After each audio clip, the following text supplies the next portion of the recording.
Every day, my prayer is the same. God, please let me be less of an asshole. Well, hello. Happy January 1st, 2020. We made it to a new decade, everybody. My New Year's resolution this year, and I think it should be everyone's New Year's resolution, is I hope to be less of an asshole for this year and this decade, and hopefully for the rest of my life. I mean, it happens to the best of us. I've got so much to tell you. I haven't put out an episode in several weeks, maybe a month. Um, I'm speaking to you right now from room 1109 of the Ritz Carlton Hotel in Toronto, Canada. Oh my God, Tom Rhodes, the Florida man, cold weather wimp in Toronto, Canada, in January. Wow, there must be a big story behind this. Um, I'll get to that. There's so much to tell you. Um, I'm looking out my hotel room. I'm looking up at the CN Tower. It's the Eiffel Tower of Toronto. And I can see the Rogers Center, which used to be called the Sky Dome, where the Blue Jays play. And wow, well let's kick it off with kind of why I'm an asshole and why I hope to be less of an asshole. I I was home for the holidays. The week before Christmas, I always do the Orlando Improv, and I do this podcast in Orlando every year. It's called the Tom and Dan podcast. It's a mediocre time with Tom and Dan, and I did this podcast, and um, okay, here's the real raw shit. I didn't realize that I had bad feelings uh, about. Well, it's. I think Dan is a good guy. I think Tom. I had some bad feelings towards Tom for the past year because when I went in the year before, and I was going through my divorce, in the middle of the podcast, Tom asked me about my marriage, and I said that I was getting divorced, and the guy laughed, and I kind of felt like a jackass. And then it all became about he doesn't react to bad news good, and uh, it all became about his feelings and how he reacted. And I felt like, I'm the one going through the divorce. Why is it all about him? So I didn't realize that I had been harboring some bad feelings about that moment and this Tom and Dan podcast. And I should point out that this is a very popular podcast in Orlando. These guys are very loved. And the whole theme of their podcast is that they're not good at life. And yeah, okay, that's cute up to a certain degree. But I I feel like if you go on someone's show every year, I think I've done it like 7 years in a row. And well, so here's what happened. Every year I go in there like anything you need, help us out. We'll help you. We'll be glad to help you and promote you to the Orlando people. So I told them last year when I was in, I said I'm coming out with this album. It's called Around the World. It took me 2 years to make it. It kind of helped the demise of my marriage because I was gone so much making this album. So when it came out last February, I emailed both of them. The emails popped back. And then I actually called Tom and I left him a message. And I said, hey, man, it's Tom Rhodes. My album came out. I emailed you guys. It bounced back.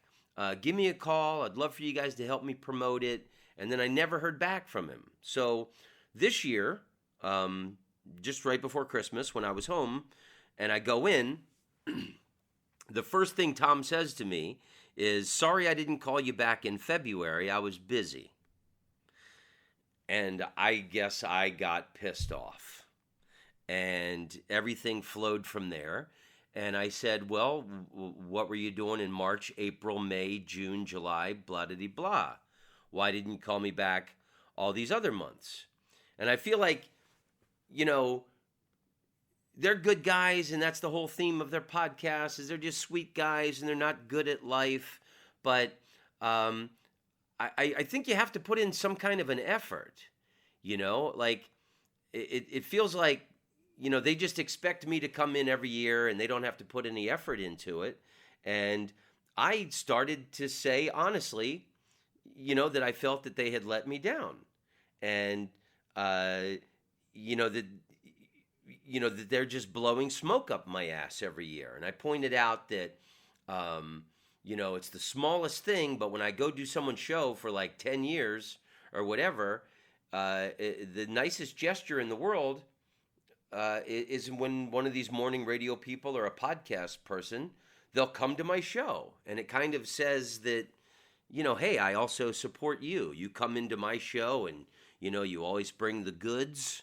And I said that, and I said, you guys have never come to see me once. And what are you doing this weekend? And Dan said, well, I got family plans on Saturday. And I said, well, what about tonight or Sunday? And hem and haw. And it's a really bad hour that I spent on Tom and Dan, and I was too hard on these guys.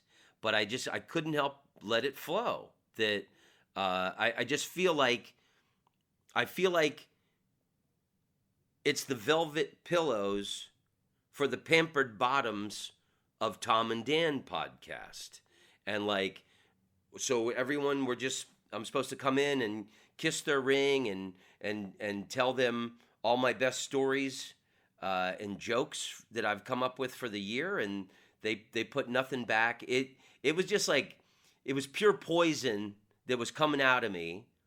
And I get so many messages from people that listen to my podcast, and thank you everybody who sent me these beautiful year-end messages. And Tom, you're such a good guy, and you're kind of a guiding light for me to be a good person. I got so many beautiful messages, and I can't tell you guys how meaningful it was. Whoever wrote me at the end of this year and told me that they find inspiration from me and my podcast, because I feel like I really let everyone down. I let myself down. I mean, I should have been a better person. I should have not even gone in to this podcast, but I didn't even realize that I was harboring these bad feelings until I was there, and it was kind of a chilly hour. And I feel bad that it's online forever, me being an asshole to these guys in my hometown. And I even said, I said it twice. I said, I've been doing this show for however many years, and I had one girl in Atlanta a couple months ago come up to me and said, hey, I love when you're on the Tom and Dan show, and I love your stories. So I said, in all the years I've been doing it, I've had one person come up to me and say they heard me on the Tom and Dan show. So if you've ever heard me on this show and you come see me live, please say so. So I know the kind of effect that it has. And I mean, that was an insult to the listeners, to the program, to everybody. But I had maybe 6 people reach out to me and say that they heard me on the podcast, and the people that came to my show in Orlando, and then I got a few messages on Instagram and everything. But man, I know a lot of people think I'm a nice guy, but I was a fucking asshole on this podcast. And it happens to the best of us, man. And we were in a bad mood. And I feel like, it was like the perfect storm of, I've had 4 fucked up Christmases in a row because I'm estranged from my brothers. My violent asshole brother, who's physically attacked me and punched me and body slammed me. I just can't be around this guy because he can't seem to control his violence. And then the other brother, when I was home in spring, told me that he and his church are at war with the left because we're trying to advance the liberal gay agenda. And Tom, you're the embodiment of the left. And it's just too weird and fucked up. So I haven't had a good Christmas. And this year was great, and I'll tell you about that in a minute. But I feel like I've kind of been cheated out of Christmas, like 4 years in a row. And then the year before, last year, my marriage was ending, and I'm in there, and this guy laughs at me, and I felt like, uh, whew, man. So I got a massive tidal wave of internet fucking hate from this thing. Forgive me, I gotta find this email that this guy sent me. So it's one thing for people to write bad shit on Twitter, and you can expect that, but I got a couple of direct messages. People wrote me on directly through my website. Oh man, this guy. So anyway, I look like an asshole to my hometown people. And then at the very end, I forget, and I said, but I still talked about good things. I talked about Mark Twain's worldwide comedy tour. I talked about Genghis Khan. I talked about Florida and how much I love Florida. And, it would be nice to know that somebody in Orlando gives a shit about me. And I shouldn't have been vulnerable. I shouldn't have said that. But like I said, Christmas and the holidays have been a tricky time for me for the last few years. And all these bad feelings came out of me.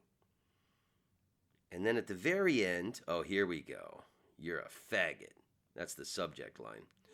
And then at the very end, I said that I was working on a book and it'd be coming out this year. And Tom goes, "Oh, well, let us know and we'll help you support it." And I said, "Well, that's what you said last year about the album." And then it was like my family, when we've argued about things, I think it was a real Rhodes family trait, the way I was relentlessly holding on to this bone like a bulldog, and I wouldn't let go.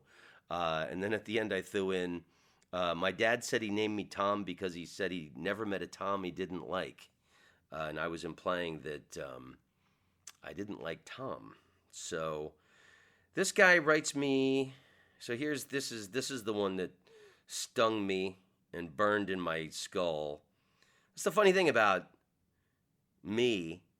I can get the most beautiful emails of people saying that how I've touched their life and inspired them, but the worst email will stay in my brain and just just listen to this takedown. So the subject line is, "You're a faggot. You talk shit to Tom and Dan from Orlando like you're somebody special. Fuck you. I don't know what your comedy is, but you disrespected Tom and Dan and had a bad attitude from the first 10 seconds you were on the podcast. I'll never listen to your stand-up and will always downvote you and talk shit about you. Chris," and I won't say his last name. Wow. So that hurt. I didn't respond to the guy. And I thought, that kind of thing. I've gotten through the years. There's just been, I guess I'm fortunate. There's only been a handful of really hateful direct emails I've gotten from people. But you're only human. That kind of shit stings. And then I finally decided to write the guy back, and I said, "Wow, what was the exact wording?" I said I was too hard on Tom and Dan, and I have since apologized. I hope that I can redeem myself in your eyes sometime in the future. If not, I apologize to you directly now for disrespecting these two men that you love.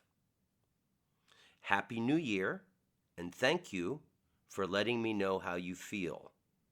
P.S. Faggots are people too." So that was that story, and that was my home Christmas thing. So basically, why I'm telling you this story is, I guess I'm looking for a new hometown now. I think there's a lot of people in Orlando who think I'm a fucking asshole.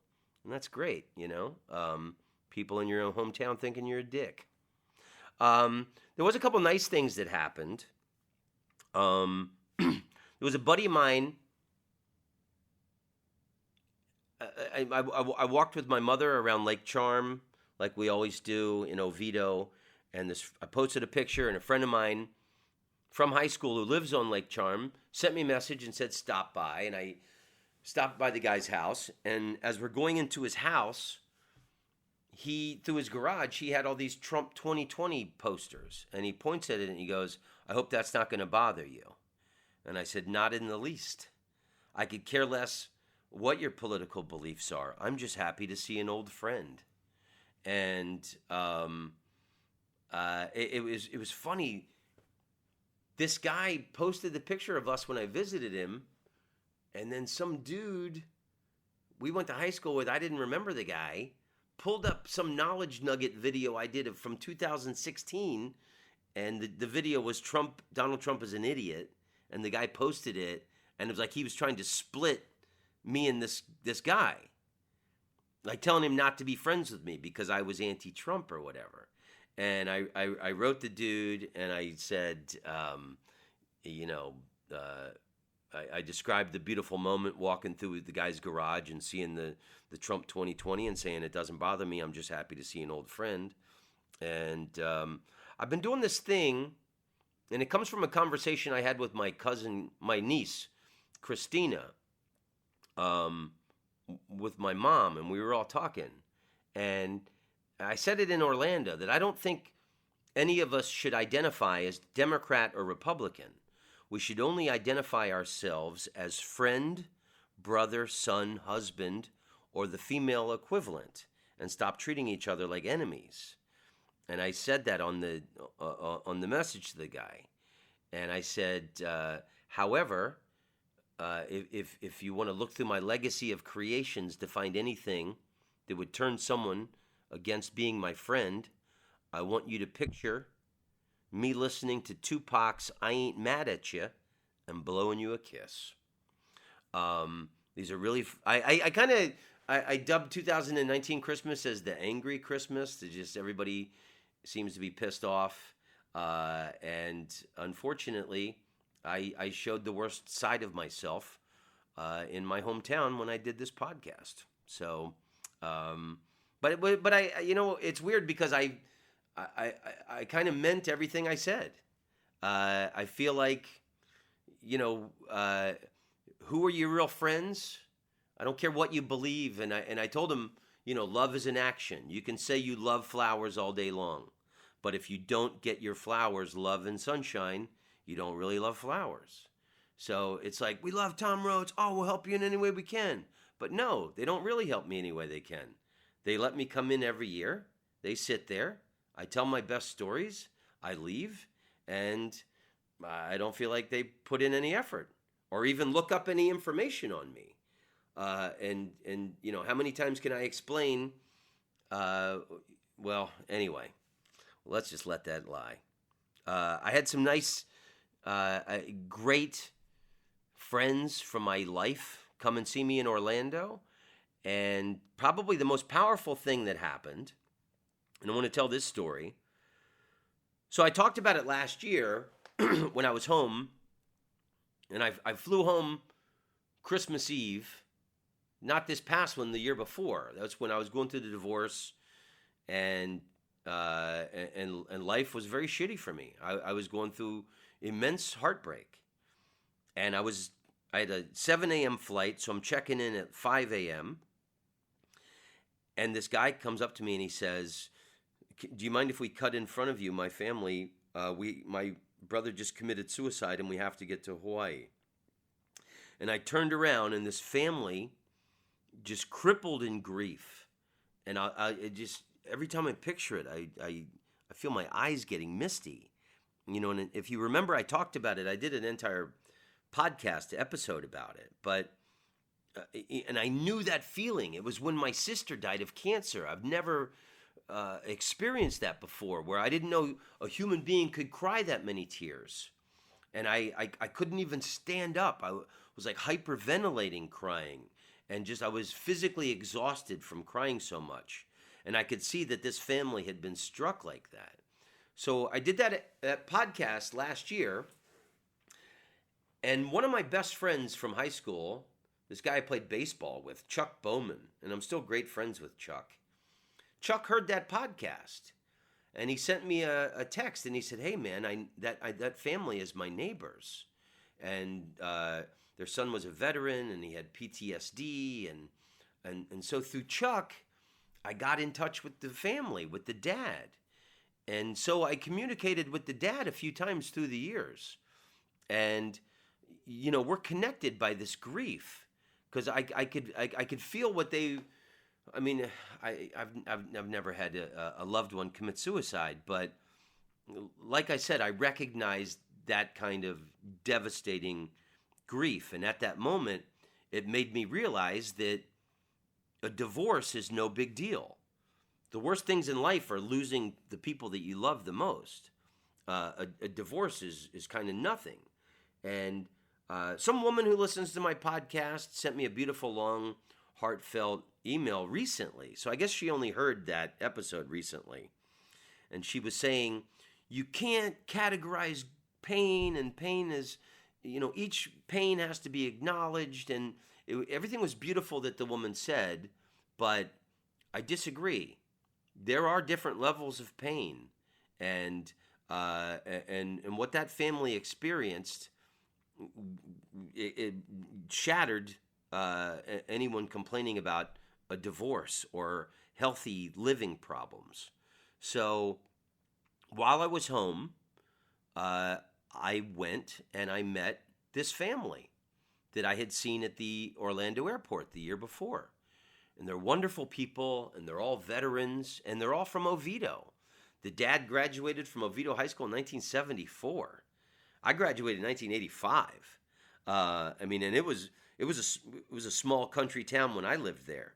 We had one traffic light and a tractor crossing. And there was orange groves everywhere. I couldn't imagine how wonderful and lovely Oviedo, Florida must have been in 1974. So I met this family, hung out with them, such good people. And, a year on, they're doing much better. And we talked about it, and they had heard the podcast and knew that I was like greatly affected by seeing them and that scene. And I told the dad and the son was the one who came up to me in the line and said, "Can we get in front of you?" And kind of beautiful a year later to be talking with them and hugging them. And I told him, I said, I don't have a relationship with my brothers, and I feel like, we're forever connected because of this, and you guys are kind of like my brothers now. So it was kind of an interesting trip at home. I made this horrific faux pas on this podcast that will be online forever, and just looked like and a lot of people wrote me telling me that I wasn't special. So that's always great. You spend your life trying to make your mark, and hopefully, I guess I'm too sentimental like that. I mean, who gives a fuck what the people in your hometown think? I mean, I guess I do. I guess I really love Orlando. I love Oviedo. And I guess I felt it was important people cared about me. But I got this tidal wave of fucking hate. But then to offset that, I had this really super beautiful moment hanging out with this family. And then they came to see me at the Orlando Improv. I got them tickets. And, in my show, I love asking where people are from, because I've been to so many places. I've got jokes and stories about everywhere. And at the show they were at, there was somebody from San Francisco in the audience. So my brain is just trying to think of the best, quickest joke I can get to. And I started to go into this bit about suicides off of the Golden Gate Bridge. And once I got halfway through it, I remembered that the family was in the audience, and I just froze. And I went down and went, oh, fuck. And I said, I want to say to my friends who are here right now, I'm so sorry. And I didn't continue the bit. And I don't think I will ever do that bit again. I have the bit about the samurai warriors committing suicide. I'm not going to let that one go because I really think it's funny. But the other bit, I'm such a fucking weirdo. Um, I don't know. I don't see humor in it. Um, anyway, uh, what can I tell you? My mom came out to. Was that everything I wanted to tell you about Orlando? Fuck. Had a good time. Um, my mom flew to Los Angeles with me. We had a small Christmas, just her and I. And then I took a gig on December 27th at the Folktail Winery in Carmel, California. And I wanted to drive my mom up the Pacific Coast Highway. So we left Los Angeles at the day after Christmas, the 26th, at noon. We go to Ventura. It's an hour north. And then traffic was just gridlock, crawling. I don't know why. Uh, and then the GPS on my iPhone tells me it reroutes us to go to the 5. So we get on the 126, go over to the 5. We get to the 5. The 5 is closed for snow, and all the traffic had been rerouted back over to the 101 up the PCH, and that's why all that was crawling. So it was a 3-hour fuck up detour. I don't know why my phone did this. So from the moment we took this route off of the path I had planned on taking, it took us 3 hours to get back to the spot. And then it was from Ventura to Santa Barbara. I think it's like 55 miles. It was inching. I've never seen it like this before. And it was unbearable. We had food and drinks, and that was okay. But I felt like my eyes were going to bleed. And we got to Santa Barbara. It's the first exit. We had to pee for 2 hours. Centravalia, I think that's the exit. It was like a refugee camp. There was so many people standing in lines at restaurants and lined up to pee. And we go to this Albertsons supermarket to pee. And of course, the women's line is really long. I go into the men's line. I pee real quick. And my mom is frazzled. And I said, Mom, I'm going to go outside and smoke a cigar and wait for you out there. And my mom was in line. She comes out. She said that 2 teenage girls tried to cut in front of her. And one of my mom's expressions is everything is zap. I'll zap your ass, or God will zap your ass. So she said, don't even think about it. I'll zap you. I'll zap your ass. And then these girls went and told their mom that my mom had threatened to stab them. And then their mom came over, and all this shit happened while I was outside smoking a cigar. I never should have left. Should have sat there and protected my mom. It was just this really completely fucked up scenario. My mom is not the biggest fan of California to begin with. But anyway, every hotel was sold out for hundreds of miles. And we made it to San Luis Obispo at like midnight, 1 o'clock in the morning. It was like 10 of 12 hours of just like inching along, bumper to bumper traffic. And, you know, and first we stopped in Buellton, where Anderson's Pea Soup is, and all this stuff was sold out. And this woman gave me a list of all the hotels with, you know, and I called and all these things were sold out. Anyway, my mother and I would never do this to my 80-year-old mother. We had to sleep in our car. And I was so exhausted, and it was in the 30s. And I still managed to sleep for like 3 or 4 hours. Shows you how exhausted I was. But it was brutal. And we slept in the parking lot of the Madonna Inn. And I told my mom, the Madonna Inn is a really cool place. They have all these different themed rooms. There's like a Star Wars room. There's a cave room. There's a snow room. There's a flower room. It's a really, it's kind of tacky and gaudy, but it's kind of a cool historic place to stay when you're going up the 101. And I said, Mom, this hotel is a place I think I would love for you to stay at sometime. And it's funny that we slept in the parking lot. So we woke up, surprisingly, not as beat up as you could imagine.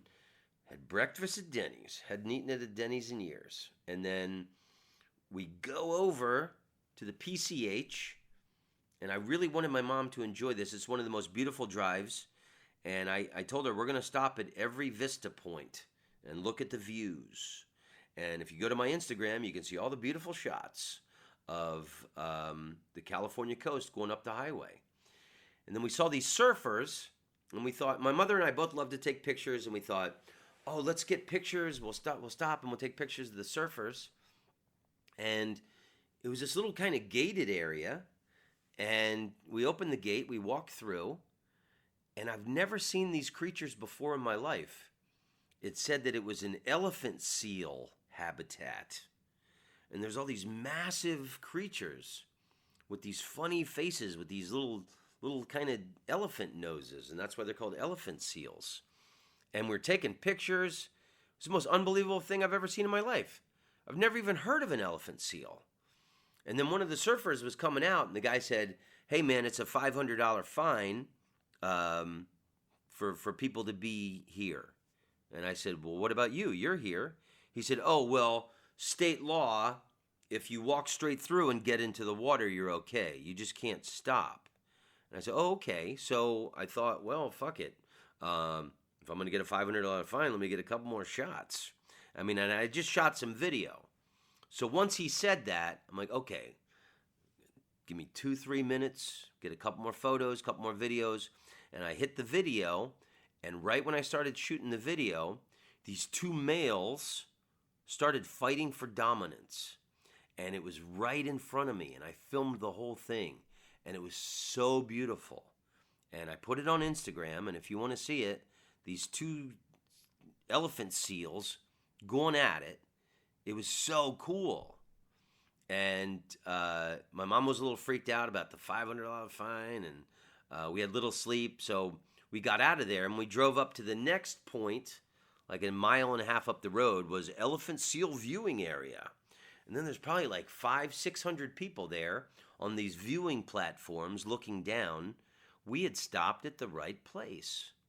And, my mom is so religious. Everything is like, oh, honey, the Lord wanted it this way. Everything, it's really cute. I think faith and spirituality and religion is really a beautiful thing for some people. And I love how my mom looks at everything as a miracle. And I think it's a beautiful way to look at life. And God, there's times when I've been an asshole that I wish I had more of my mother in me. But I guess I've got enough. Okay, so then we go up the coast. We go to Carmel, California. That's Clint Eastwood's town. Oh, we stopped at the Henry Miller Library. That was awesome in Big Sur. And I'm a huge Henry Miller fan. He lived in Paris, he was from New York. He moved to Paris like a week after the stock market crash in 1929. Lived in Paris all throughout the 30s, screwing his brains out, writing books. And then at the breakout of World War II, he moved to Big Sur. And he lived there for 10, 20 years or however long. And Eddie Pepitone and I are supposed to do a Henry Miller podcast sometime later this month. So I'll just keep my thoughts on Henry Miller for that. So we go to this winery, and we're both exhausted. There's a house in the middle of the winery where the entertainers stay or people who have weddings or whatever. So my mom and I got like an hour nap, tried to nap, and then the other acts came, did the show in this beautiful winery, and then the next day, I didn't realize Salinas, California was so close. And I've bought my mom 2 John Steinbeck books. East of Eden is my favorite. It's even better than the movie. The movie's only the first 150 pages. And then the short story, The Pearl. And I've been to the John Steinbeck Center twice, but it was awesome. I took my mom, and each section is one of his books. And there's even and I bought my mom Travels with Charlie, that John Steinbeck wrote later in life when he drove around America with his dog Charlie. And so he's got the truck that he drove around America in, is in the center. And that was a real thrill. And then 2 blocks over is the house where John Steinbeck was born, and it's a restaurant, and we had lunch there, and then we drove back to Los Angeles. It was really awesome. And then I flew to Toronto. My mom flew back to Orlando. Um, Basically, it's funny. I just had the greatest New Year's Eve of my life last night. 1 year ago was the worst New Year's Eve of my life. Ashna moved out. That was it. It was the end. I remember standing in there in the doorway. She's got her luggage. I got tears in my eyes. And I said, please don't leave me, Smoochie. And it was fucking heartbreaking. And I don't think I talked about this at all. But someone had given me mushrooms, and I don't know why. I hadn't done mushrooms in years. I don't know why I thought I didn't have a gig, and I thought I would do mushrooms and go see this movie, Stan and Ollie. It was about Laurel and Hardy, and Stan Oliver, Laurel Hardy. Yeah, that's it. And I took mushrooms and I went, and the movie was terrible. It's about the end of their career, and they're touring in England, and nobody wants them. And I was on mushrooms, and I just had this terrible evening. And then I remember I walked home from the theater on Sunset Boulevard. I mean, that was a good 2-hour walk back to where I live. And it fucking sucked. I remember waking up January 1st last year. Man, I was in such a bad place, heartbroken, alone. And anyway, this year, I met a wonderful woman, and she's from Toronto, Canada. And I don't want to give away too much information, but I've really had a great year. I can't believe how happy I am now. Other than the fact that I'm an asshole and I'm looking for a new hometown. Oh, hey, that was the thing I wanted to tell you. There was a few messages that I got on Instagram that were really great. And one guy today sent me a beautiful thing from New Smyrna Beach, because I had talked about New Smyrna Beach on the Tom and Dan podcast. And I said, that's the beach I grew up going to. It's one of my favorite beaches in the world. And the guy said he liked how I had talked about the beautiful sunsets in Florida. And he took a picture of the sunset in New Smyrna Beach and said, I just wanted you to see this beauty of the sunset that from yesterday's sunset that he sent me. So if you take a picture of a beautiful sunset, tag me or send it to me on a direct message on Instagram. I thought that was a beautiful thing. As from all the bad messages I got and people shitting on me after I was an asshole on this podcast, the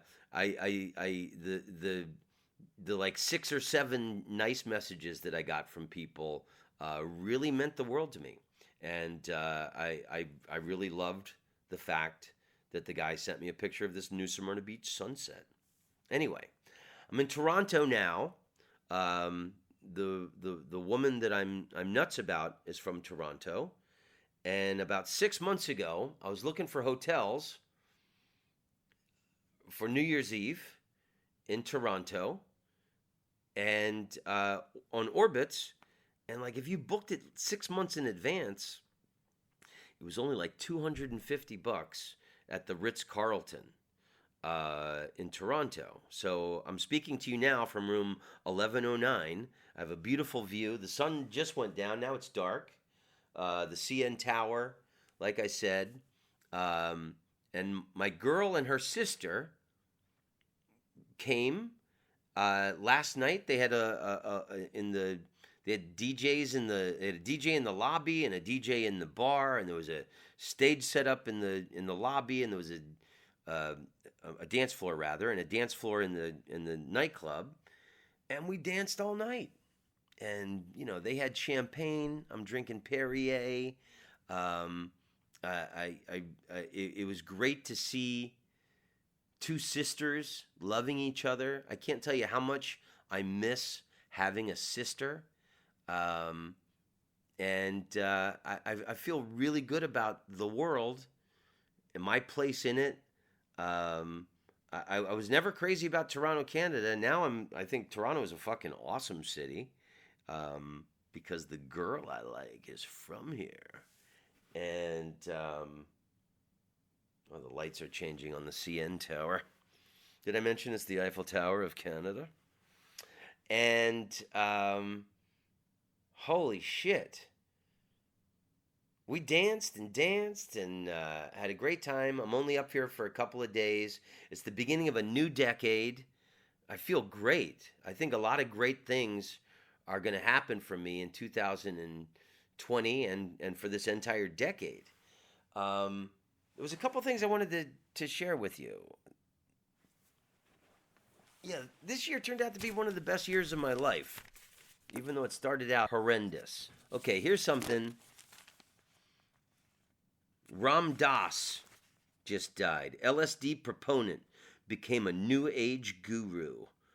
Baba Ram Dass, 88 years old. This is his obituary from the Globe and Mail of Canada. Ram Dass was born Richard Alpert. He started doing LSD with Timothy Leary at Harvard. They were both academics, and they were both fired in 1963 for not showing up to class, giving their students LSD. It was a wacky time. The first of his books, Be Here Now, 1971, sold more than 2 million copies and established him as an exuberant exponent of finding salvation through helping others. That's really nice. Oh, where's this one thing? He started a foundation to combat blindness in India and Nepal, supported reforestation in Latin America, and developed health education programs for indigenous people in South Dakota. So Be Here Now, this is page 2. This is page 2 of his book, Be Here Now. Consciousness equals energy equals love equals awareness equals light and equals wisdom equals beauty equals truth equals purity. It's all the same. Any trip you want to take leads to the same place. That was it. That's interesting. I was always a big fan of mushrooms. Hadn't done them in years. Last New Year's Eve when I did it, when your wife leaves you and you're heartbroken, is not a good time to do mushrooms, ladies and gentlemen. I did not get any spiritual epiphanies like that. Ram Dass hit the lecture circuit. His presentation a mix of pithy wisdom and humor, often expressed in the same sentence. Treat everyone you meet like God in drag, he said in one talk. For Ram Dass, God existed in everyone. Hold on. He said he realized that his 400 LSD trips had not been nearly as enlightening as his drugless spiritual epiphanies. Although, he said, he continued to take 1 or 2 drug trips a year for old time's sake. He said other religions, including the Judaism that he had rejected as a young man, were as valid as the Eastern ones. Well, that was nice of him. For Ram Dass, God existed in everyone. He liked to tell the story of visiting a psychiatric hospital and meeting a patient who said he was God. I said to him, "So am I," he recalled. He was quite upset because he wanted to be the only one. Treat everyone like God in drag. Whew. Boy, I should remember that sometimes, especially when I'm going on programs. My girl. I got my new girlfriend this book, and it's called Rad Women Worldwide. Oh, fuck, where was the thing? And it's all these. The illustrations are great. Where is it? Here, I'll read you 2 of them. Frida Kahlo. Okay, this is from Rad Women Worldwide. Written by Kate Schatz, Schatz, illustrated by Miriam Klein Stahl. I think the illustrations are awesome in this book also. Frida Kahlo. I am happy to be alive as long as I can paint. It seems like everyone today knows who Frida Kahlo is, but that wasn't always the case. Like so many women artists throughout history, Frida didn't gain the recognition she deserved until many years after her death. When she died in 1954, the New York Times obituary headline read, Frida Kahlo, artist, Diego Rivera's wife. This was how she was known for a long time, as the strange wife of a famous muralist, Diego Rivera. She's now considered one of the greatest artists of the 20th century. Magdalena Carmen Frida Kahlo y Calderón was born just before the outbreak of the Mexican Revolution. She lived in La Casa Azul, a small house that her father painted blue. When she was 6, she came down with polio, which left her right leg permanently disfigured. To help it heal, her father encouraged her to exercise and play sports, but she always had a prominent limp. Frida didn't plan to be an artist. She wanted to be a doctor, and she studied medicine at one of Mexico's finest schools. Everything changed when she was in a bus accident at age 18. She was severely injured and spent months in a full-body cast. Isolated and in pain, she began to paint. Her mother made her an easel she could use while lying down, and her father shared his oil paints. She experimented with bright colors that reminded her of traditional Mexican folk art. The small self-portraits that she created helped her process her traumatic accident. Frida eventually showed 4 of her pieces to the artist Diego Rivera, whom she adored. You've got talent, he told her, and it was true. Her paintings were deeply personal, yet they combined elements of Mexican art, classical European painting, and newer surrealist works. She and Diego eventually married and became part of a thriving Mexican art scene.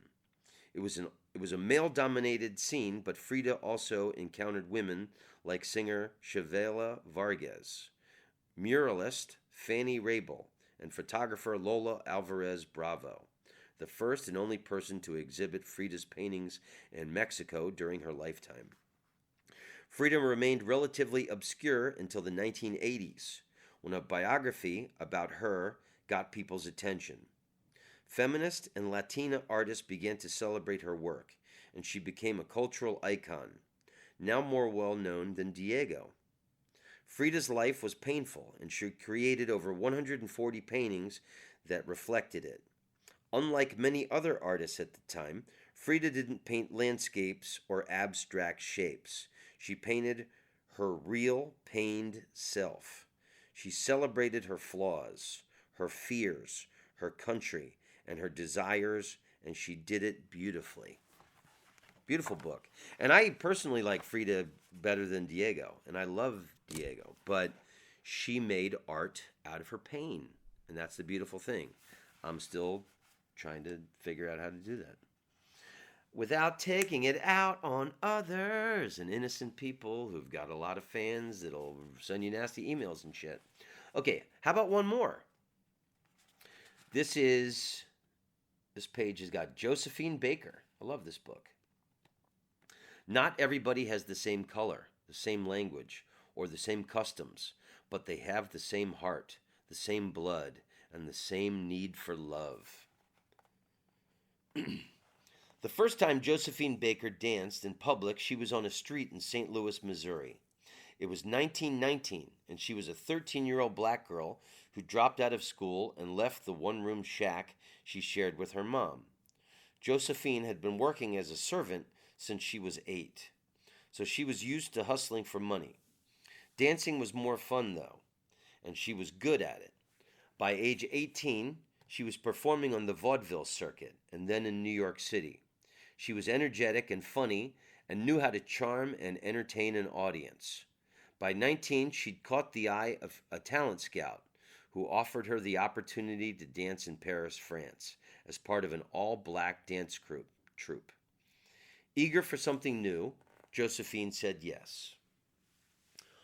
On October 2nd, 1925, she took to the stage in Paris and was an instant hit.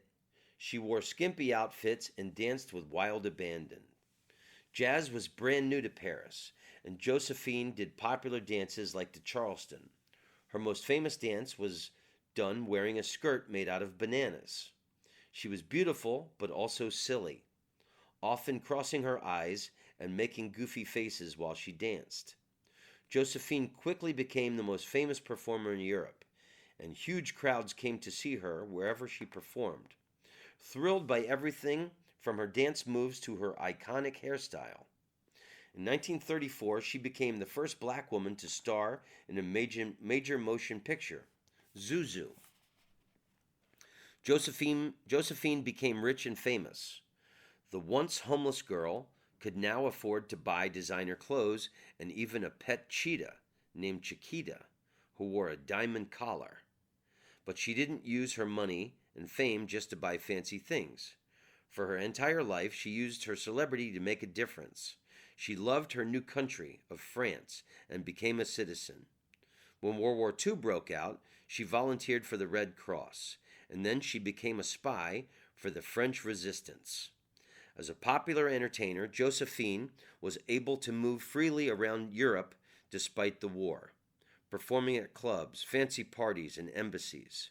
She charmed high-ranking Japanese, Italian, and Nazi officials who never suspected she might be acting as an informant.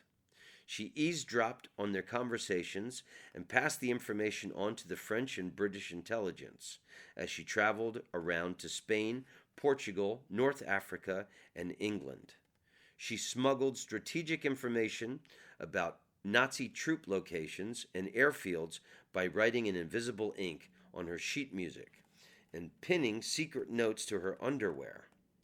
After the war, France awarded her a medal for her bravery. But Josephine wasn't done. Her next battle was racism. She was shocked that she could travel freely around Europe and the rest of the world, being treated as an equal human being, but be refused service at restaurants back in America and called terrible names. In the 1950s, she did a U.S. tour, and her contract said she would not perform in segregated venues. This led to public battles and the desegregation of clubs in cities like Miami and the notoriously racist Las Vegas, where even stars like Nat King Cole and Ella Fitzgerald were barred from renting nice hotel rooms. When a Vegas club refused to let black ticket holders in, Josephine declared, "I'm not going to entertain," and she sat down on the stage until the owners gave in. In 1963, she was the only woman to speak alongside Dr. Martin Luther King Jr. at the famous March on Washington. I didn't know that. She wore her French military uniform and her Medal of Honor and spoke to the massive crowd about her struggle for justice. Josephine's commitment to racial equality was so deep that she adopted 12 children from different parts of the world, including Korea, Israel, Morocco, Finland, Colombia, and Algeria. She wanted to show that children of different ethnicities and religions could still be brothers. Josephine, who spoke 4 languages, called her family the Rainbow Tribe. I fucking love it. And allowed visitors to tour their home, a 15th century French castle, to observe how happy the big multiracial family was. Josephine Baker was the first black woman to be an international celebrity, but she was much more than that. She was a soldier, a spy, a writer, an activist, a mother, and a passionate advocate for equality, love, and peace. She was also a fashion icon, a trailblazer, and an inspiration for generations of performers, from Shirley Bassey and Diana Ross to Tina Turner and Beyonce. Wow. Love me some Josephine Baker. Yeah, this is a really great book. You should check it out. Rad Women Worldwide. I gave it to my girlfriend for Christmas. Anyway, it's a cute book. Yeah, I was in Las Vegas before I was in Orlando, and the rodeo was happening. and that was cool. They had TVs. It's the National Finals Rodeo. It's like the biggest rodeo in America, and just cowboys took over Las Vegas, and I killed these hillbillies. This one country guy shook my hand too hard after the show, and he goes, "You're smart as a whip." But it was cool. They had all these TVs all over Las Vegas, and the MGM. I was at Brad Garrett's, and it was cool seeing all these rodeo events. And I was saying I was watching the bronco busting, where the men get thrown around by these wild horses, or they ride bulls. And as a man over 50, like any man over 50, I was watching this going, "Oh, don't do that to your back, young man. That'll cause much problems in the future." And I should point out, my girlfriend is much younger than me. And I never wanted to be the divorced guy with the younger girlfriend, but I'm not complaining. And other than feeling like an asshole, I've never been happier, it seems. And to give you an idea how young my girlfriend is, I collect vinyl records. And she was at my apartment, and she said, "Oh, what are these big picture things with the free Frisbees inside?" And I said, "Put those down, and I'll put on a Disney movie for you." Okay, I'm running material on you, ladies and gentlemen. I guess I'm trying too hard to be liked. Anyway, that's the first podcast of 2020. My good friend Sananda Maitreya, who you may remember used to go by the name Terrence Trent D'Arby. Sign your name across my heart. I want you to be my baby. One of the greatest love songs ever written. He's been on the podcast a few times. I reached out to him and asked him if he would be kind enough to do an intro song for my podcast. Hopefully he's going to send that in the next... anyway, I will post this as soon as he sends the song that he told me he made for me. And I hope you enjoyed it. I hope you enjoyed this podcast. Please never go listen to that terrible podcast I did in Orlando. I'm going to be in Los Angeles. Who cares? It's a new decade, everybody. What else can I tell you? Oh, my God. I've got so much fruit here. Canada gets along with the rest of the world so well. I think that can be reflected in the grocery stores, in the fruit sections. They have such beautiful fruit in Toronto. I don't drink, and I don't do hard drugs anymore, so I went nuts at the the grocery store yesterday. I bought strawberries and grapes and a cantaloupe and oranges and watermelon.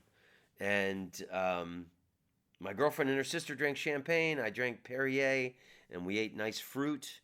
And I think it's a reflection of the foreign policy of America, how beat up our fruit is in some of our grocery stores. So if you're in a grocery store in America and you see, wow, a lot of shitty fruit, it's probably because some channels of shipping are being turned up to Canada for the nicer oranges. Anyway, let me know if you got a new hometown I should consider. Please send me any beautiful sunsets. Send me jokes. Send me anything. Wow. All right. I don't feel like leaving you yet. I think we've been talking for exactly an hour. It's been a while since I did a rambling podcast, and I need to do more of these. And thank you so much. And also in the last couple of weeks, I had like 2 $5 donations and 1 $10 donation. That was another thing about that Dan and Tom thing. Like I felt shitty all throughout the holidays for that, being such an asshole in that podcast. I said, I make exactly $280 a month from my podcast. I wish I had the amount of listeners you guys have. And, because they want to act like they're the new start out. I told them, you're not the underdogs anymore. I said, I asked you for a favor, and I feel like you let me down, and I shouldn't have mentioned, uh, what I make off my podcast. I'm grateful for everybody I have, and those donations, the two $5 and the $10 donation, and then some of the gifts I got from my regular Golden Buddha people in the last month. I mean, it's amazing. Like when I'm feeling at my shittiest and my lowest, the way people who listen to my podcast will reach out to me and just blast a little sunshine in my life. And I hope I've blasted a little sunshine in your life. And forgive me if I've ever been an asshole to you in any way. I'm going to try and be a nicer person. Imagine everyone is God in drag, as Ram Dass advised us to do. And never do mushrooms on the day your wife leaves you. That's a big piece of wisdom I learned. Okay, well, I guess it's time to say goodbye. Thank you, everybody. I hope you had a wonderful holiday. I'm actually glad the holidays are behind me, and I'm really excited about this new decade, and hopefully I can finish my book, get it published this year. Hopefully I can film a new hour special this year. Bill Burr has talked to me about producing my next special. Anyway, it's going to be really exciting. What's going to happen in the 1920s? 2020. It's going to be a hell of a year. Is our country going to break out in civil war in the election? Who knows what's going to happen? I don't know. I've got love in my life. I'm a lot happier than I was 1 year ago. And what are some silly jokes I heard recently? A guy goes to a zoo. There was only one animal. That one animal was a dog. It was a shit zoo. It's a great joke. All right. I love you guys very much. And sorry for the long pauses. Anyway, take care of yourself. Be nice to your mother. Be nice to your sister. Be nice to your brother. Be nice to everybody. And if you've got bad feelings about a podcast, maybe you shouldn't go on it anymore. Anyway, I love you very much. Toronto, Canada. I was never crazy about Toronto before, but now I really love this city. And you know what? It's not so cold outside. If you wear one of those funny little ski hats, it keeps the warmth inside your head and your body. And it's a good thing. Anyway, long may you run. Shalom, amigos. Amigas. I still don't like Drake, though. I tried. Okay. Drake and Rush. All right. I guess I'll give him a chance. Happy New Year, everybody. Happy 2020. Hooray for humanity. And thank you, Sananda Maitreya, for the gift of your music. Okay, shit. I knew there was a couple things that I wanted to say. I was searching for these last couple things. I just stepped outside in the cold Canada air, visited with a jazz cigarette, and what I was forgetting to say was today, January 1st, is exactly 6 years ago that I busted my head open in Philadelphia and I stopped drinking. An event that made my life remarkably better. And did God push me? That's still questionable. Who knows? But, everything with the... Well, first of all, like in Canada, in America now, it's great in a lot of places you can just buy marijuana in stores. Where in the old days, you went to someone's house to buy a little bit of weed. You didn't know are they dealing cocaine or heroin. Is the FBI going to kick in the door and machine gun everybody to death? It was frightening buying weed 20 years ago. I remember in Orlando years ago, we used to buy this stuff called baby dope, and we called it that, or infant weed, because you actually had to hold the guy's baby while he put the marijuana on a scale and weighed it out for you. I still feel like a jackass over what happened with the Tom and Dan podcast. I think, all my bad feelings about my brothers and missing out on Christmas, I think I was just a powder keg waiting to blow. And I blew. And I think I was an unrelenting asshole for that entire hour and whatever I was on their show. I'm sorry, but then again, it's it's weird. I think it's like the point I was making before about I want to get away from like looking at people as Democrats and Republicans. All I care about is, are you a good person? Are you on my side? Are you full of shit? Are you blowing smoke up my ass? I don't know why. It's just it's where I'm at in my life at the moment. And in conclusion, I really wanted to make the point. For some reason, New Year's Eve has been like a very important thing in my life. I busted my head open in Philadelphia 6 years ago. Last year, 1 year ago, my wife moved out and left me, and then this year I'm in Toronto. I was telling you before, I got the Pimp City Deluxe at a very good Orbitz rate at the Ritz-Carlton, and my girlfriend and her sister came, and I love Veuve Clicquot champagne, Veuve Clicquot. Hey, Canadian liquor stores, it's not like buying booze in America where you can buy booze everywhere. You got to go to like these state liquor stores. There was a unbelievably long line yesterday to get Veuve Clicquot, my favorite champagne for the sisters. So I had Veuve Clicquot. I got a few bottles of that on ice for them.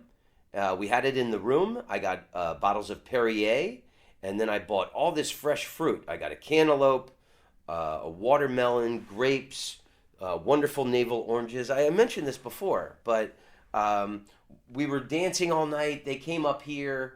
We refilled the champagne. I refilled my Perrier. It was like such a wonderful New Year's Eve. I think it was probably the greatest New Year's Eve of my life. And I know I mentioned that before. I'm a little high, and I'm sorry to repeat myself, but I love Toronto, Canada, and I'm grateful for this experience of not doing a gig and coming to Toronto to be with my girl at the Ritz-Carlton. Okay, why don't we end this going back to Rad Women Worldwide? This is Marta. I might have been small, but I was a tough little girl. A dried up riverbed instead of a grassy field, weighted up plastic bags instead of a ball, rough boys who didn't want to play with girls. This is how a small yet determined girl named Marta Vieira da Silva learned to play football, soccer in the United States. And it's how she became Marta, the greatest female soccer player in the world. People in the remote town of Dios Riachos, Brazil, gossiped about Marta, bothered that she wasn't playing with dolls. Her hard-working single mom told her to forget about football, but she couldn't forget, and she wouldn't stop playing a jogo bonito, the beautiful game. Soccer, the most popular sport in the world, was first introduced to Brazil by the British in the early 1900s. It quickly caught on, and by the 1930s there were many women's teams. Then a new president decided sports were bad for females. In 1941, he issued a decree. Women will not be allowed to practice sports which are considered incompatible to their feminine nature. This ban remained for almost 40 years, until it was lifted in 1979, just 7 years before Marta was born.